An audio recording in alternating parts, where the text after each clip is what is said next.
Hi guys, I'm Laura Vitale. In this episode of Laura in the Kitchen, I want to show you how I make a really easy but delicious banana poke cake. I see these all over the place and I thought I want to make my own because I love vanilla cake. I love banana pudding.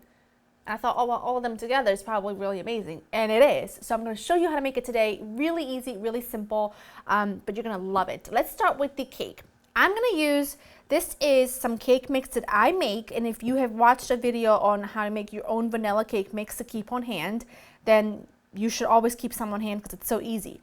And then if you're using a box vanilla cake, just use whatever the box calls for. I'm going to use 3 eggs, I'm going to use milk instead of water, and I'm using some light tasting, it's really no taste at all, a light olive oil. You can also use melted butter, you can also use vegetable oil. And I'm also going to use an extra splash of my homemade vanilla extract because I really want to take that flavor of vanilla and I really want to enhance it as much as I can.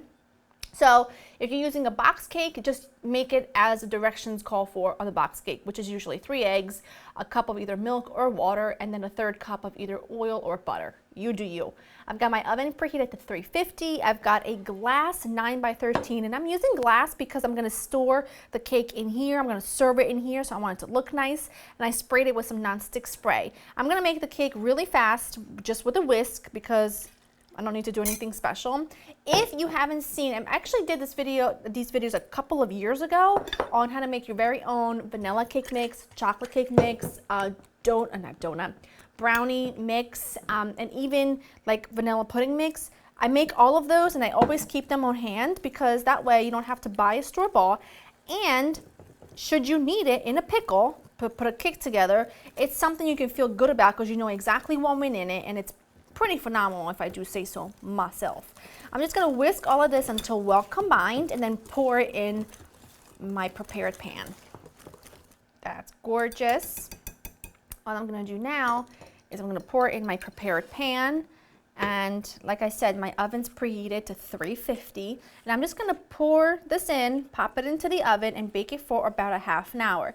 As soon as this goes in, I'm going to come out and make my homemade vanilla pudding, because even though I see people use like store-bought instant pudding for this, I thought, well, why not use a really rich, intense, deliciously creamy pudding here, and then just use a layer of fresh bananas instead of an instant banana pudding. So that's what we're gonna do. I'm gonna pop this in, clear for a second, and then make the pudding together. So now we're going to make a really easy homemade vanilla pudding. It does not take a lot of ingredients. It's things you probably already have on hand, and the flavor is just magnificent. It's just sweet and vanilla-y and gorgeous, and you're going to love it. All you need: egg yolks, cornstarch, salt, granulated sugar, whole milk, vanilla extract. That's it, and that's all. Easy peasy.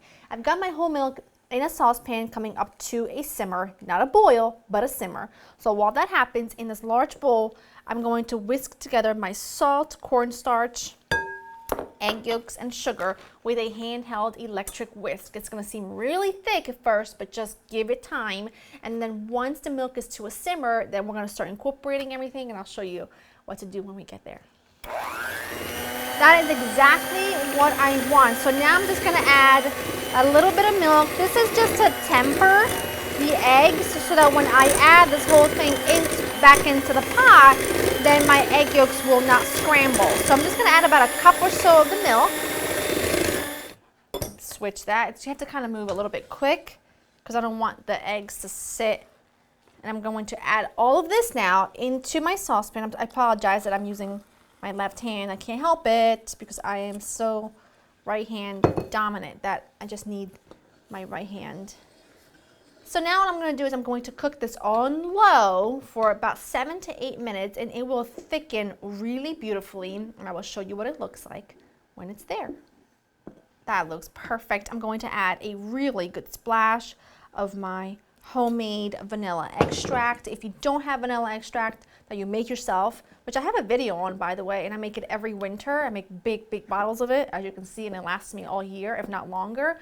You can use the very best kind of vanilla bean paste or vanilla extract you can get your hands on. And just for safe measure, just to make sure that no egg yolks have curdled, I just pass this through a sieve, and because it's so thick, you just have to kind of push it down with your spatula, which is fine. And once I do that, I'm just gonna let this come to room temperature just on my counter while my cake finishes baking, because I don't wanna cool this completely, because if I do, it becomes too thick and it won't work and it won't spread the way I want it to. So I'm just gonna let this sit at room temperature to cool a bit, and then I'll show you what we do next. So my cake was in the oven for, I would say, about 35 minutes, and now I just let it cool for 15 minutes, just because I feel like the pudding absorbs better if the cake is still warm. So I let it cool for 15 minutes, and I took a wooden spoon and just poked it all around. And now what I'm gonna do is I'm gonna take my delicious, this is gonna do an amazing job at sinking in into those pokes in there, and it's just gonna be fantastic. Now like I said, like to do this while the cake is warm, just because I feel like the pudding absorbs better and it doesn't just sit on top. It kind of just really goes in beautifully. I'm gonna do that with my remaining pudding, and then I'm gonna pop this into a fridge. I'm gonna cover it and pop it into the fridge until the cake is cooled completely. I'm gonna leave it for about a couple of hours, and I'll show you what it looks like when it's there, and we'll move on to our next step.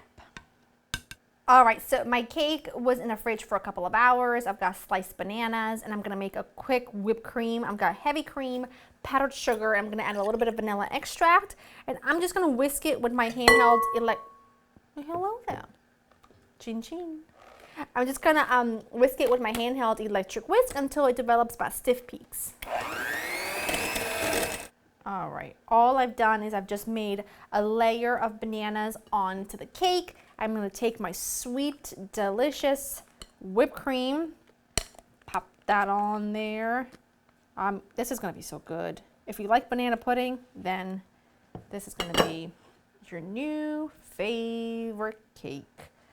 Now Mia loves bananas. I mean, like in a way that you cannot even understand. She can't even see them without looking at me and looking at the banana and going, yum, yum, yum. So I think I'm gonna have to give her a little treat and have her try this, because something tells me she's gonna go bananas over it. I know, I made it funny. Can I say? A little a little crumb on top, vanilla wafers, graham crackers, really whatever you have on hand. To me, they're both delicious. On there like so. Look at that baby. You see the pudding in those little pockets right there? Yes, yes. Now really, you should really put, how many times can one say really? You should pop this into the fridge at this point to set for a little bit before you cut it, but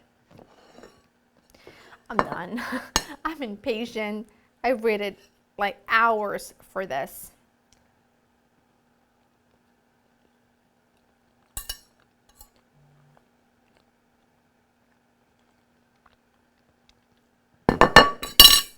This is a drop mic type of thing. You know what I'm saying? When it is so good, you drop a mic, you walk out without speaking. To die for. Go to LaurieInTheKitchen.com right now, get the recipe, make it, you will be obsessed. I gotta go share this with my girl. Hope you enjoy spending time with me. I'll see you next time. Bye.